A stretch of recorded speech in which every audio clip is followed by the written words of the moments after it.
Lately, we've been going through a series asking what are new components needed in neo-Darwinism for the production of new body plans. Today we're going to see the third component, epigenetic information.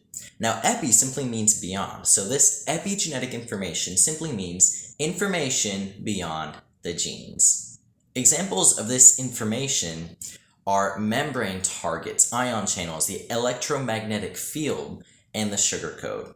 All of these components, pieces of information, arrange parts into higher complex structures. Think of these bits of information as your Lego instructions manual. It takes all the parts and arranges them into these higher complex structures. Compare, say, a pile of sand with a Lego lighthouse, for example.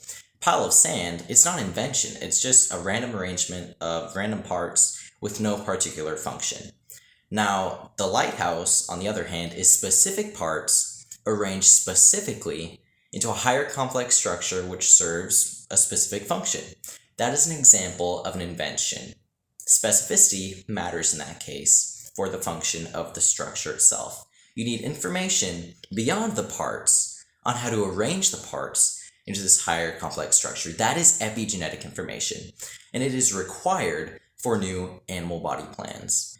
Simply put, epigenetic information arranges cell types into tissues, tissues into organs, and organs and tissues into body plans, as explained by Frank Turek.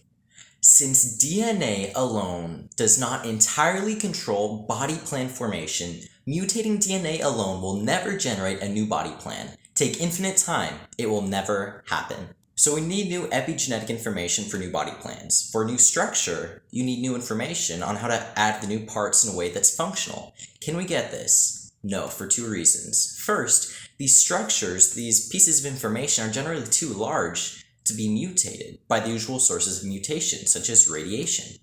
Second, if you were to mutate them in any significant way, it would be detrimental to the organism. Think about embryos. To the point where it might be safe to change them, the embryo already has all the function, all the form that's present in the specific invention. No significant change can be made at that point. But if you make it early enough where you can make this significant change, it's going to be detrimental to the organism. It's not going to be functional at the end, it's going to kill it. So we see getting new epigenetic information is also hopeless like the other ones. It either isn't going to happen because it can't happen to the structure, or it's going to be detrimental, causing death.